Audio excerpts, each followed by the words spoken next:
Hey everybody, ronarray here, and in the current economy in 0.3, there are a lot of types of farms that can currently lead to a pretty great results. I've been farming a ritual for a very long time and I did a pretty nice farming rituals video. However, in today's video I want to focus on the type of content that pretty often getting overlooked by people. Expedition farming.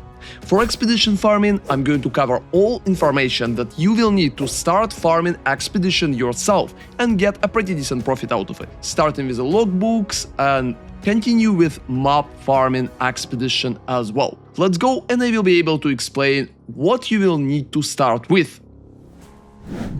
So now let's start with the basics. When you're farming expedition, you practically have two options to farm.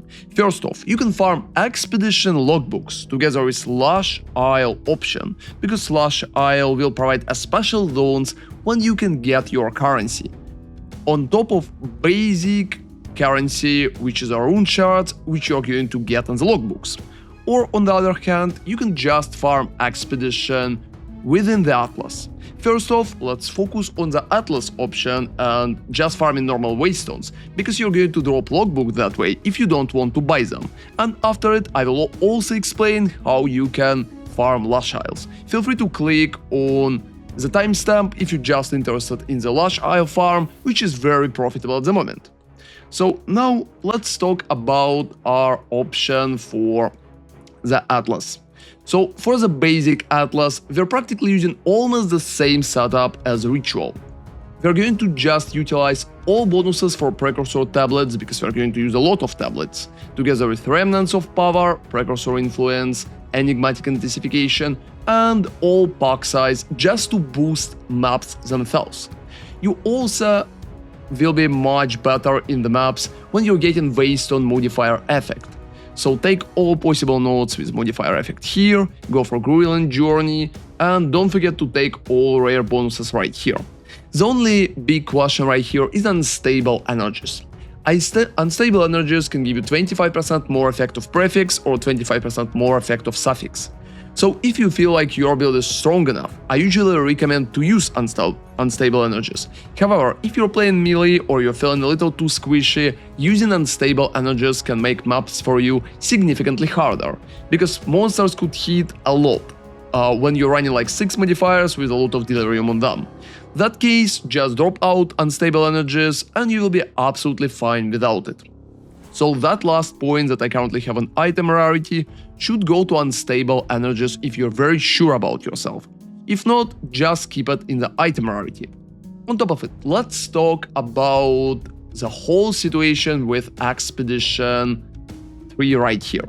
So first off, it's very important to take Disturbed Rest together with Detailed Records. Detailed Records is absolutely amazing for Expedition right now. It's giving you +1 level of Expedition logbook found in your maps. And Expedition logbooks found in your maps always have 4 implicit modifiers. With 4 implicit modifiers, your logbooks will just give you much more rewards, or you will be able to sell them for more. So I definitely recommend to have Detailed Records always up in any kind of Expedition 3. It's very important to maximize what are you receiving from maps with Expedition and how good your logbooks will be. However, last 4 points could be a little different. We practically have 2 options at the moment. You can take Time Detonation together with Legendary Battles, mostly to get increased number of rare expedition monsters in your maps, together with Exotic Coinage dropped. Exotic Coinage unfortunately costs not that much at the moment, so we're practically just focusing on getting rare expedition monsters. When Time Detonation is not really providing a lot bonuses.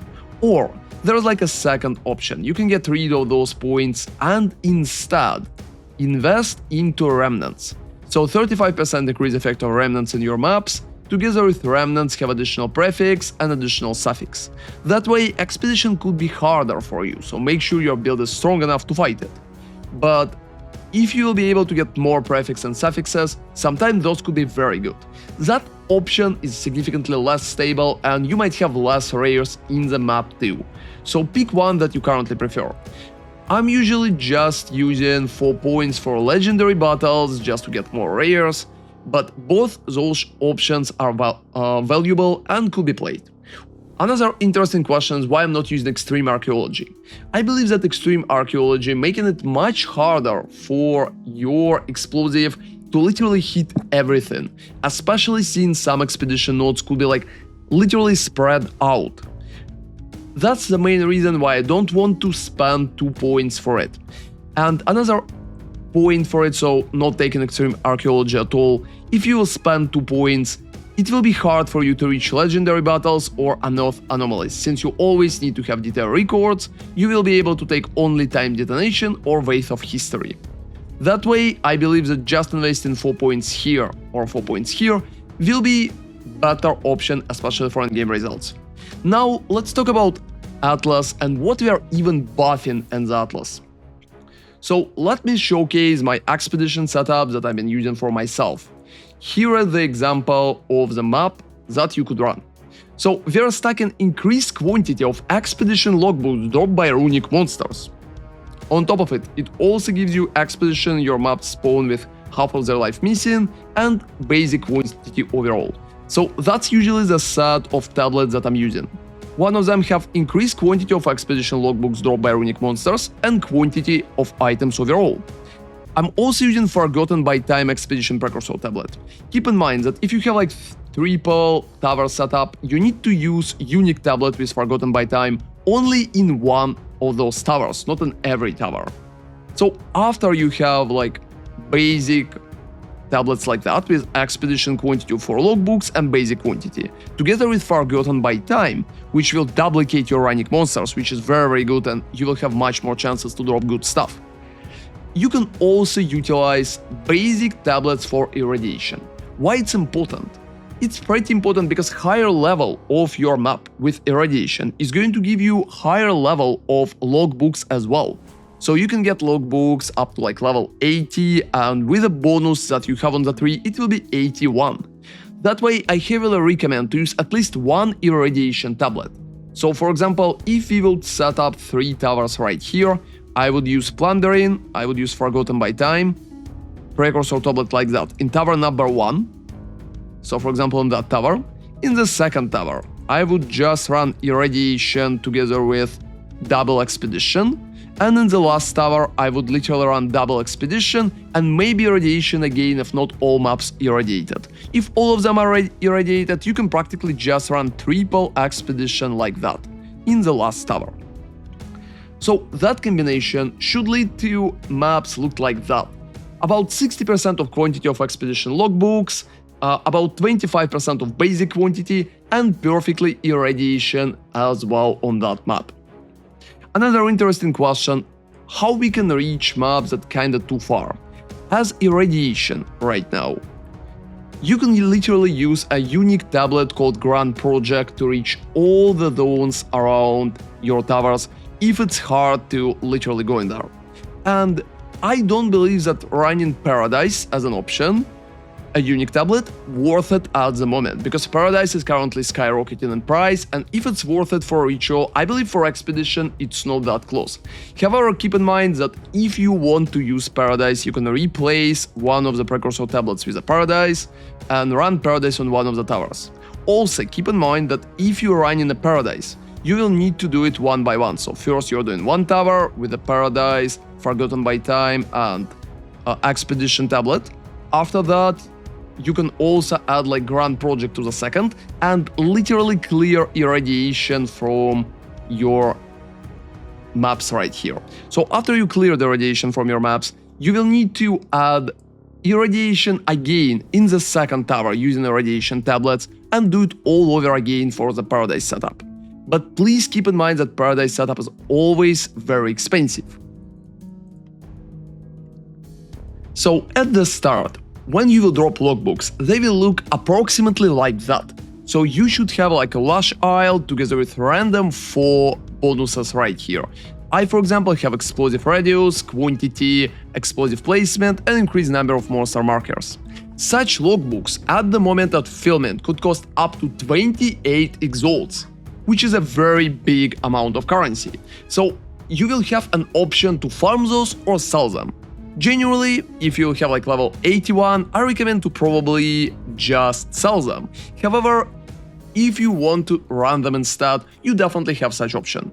So you can get level 77 with double modifiers Lush Isle for pretty cheap. It's approximately 14 exaltats at the moment.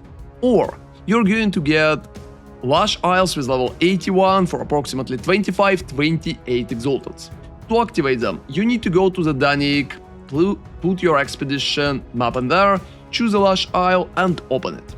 So when you're going inside, there are going to be special zones and special areas. And those special areas will look like this.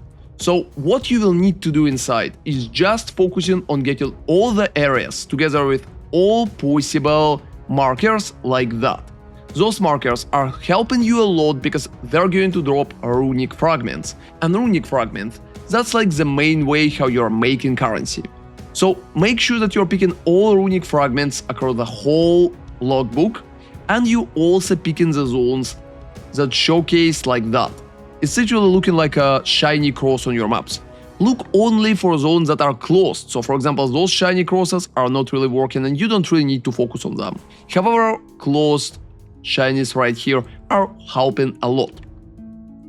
Another cool bonuses that I recommend to take is increased quantity of items found in excavated chests. It can make your logbook significantly harder. For example, hits against monsters cannot be critical hits will be a big issue for some builds, but that's going to provide a pretty decent amount of additional runic markers, so make sure you're picking them as well. So how profitable logbooks are? Here pretty much just an example of my loot for logbook level 81 that I already showcased in that video. I dropped about 96 Runic splinters and also got like an orb of chance, some exalted orbs, a greater exalted orb and some other basic currency. So with the current prices, when one logbook like that would probably cost 25 exalteds, the biggest question is how much we can make just from runic shards. And just from runic shards, at the moment, I made about 56 exalteds. So the profit from what I farmed right here is pretty apparent, and I make about 30 exalteds and pure profit from one logbook, which is very nice, especially considering how easy it is to sell runic splinters. You can also drop divines from Hui cords and drop even more runic splinters too, but please keep in mind that amount of runic splinters that you are dropping depending on the level of your logbook and the different bonuses that you are having on the logbook itself. So better logbooks are going to provide better profit, worse logbooks are going to provide less runic splinters. But you can also pay less for bad logbooks like that when you have only Lush Isle. Such logbook will cost approximately like 14 exalteds at the moment, and your profit is going to be less as well. Feel free to try and farm logbooks even if you're going to buy them, but even if you're not going to buy them and you're going to farm them yourselves using the atlas that I already showcased, it's absolutely worth to go into them because the profit just from runic splinters is pretty big. And people will keep buying runic splinters at the moment because currently farming the expedition boss just to get the flask is one of pretty nice way to make some profit bossing, when a lot of other bosses compared to that significantly less profitable. While flask is pretty desirable, I believe that people will still keep buying runic splinters and the prices for those will stay pretty decent.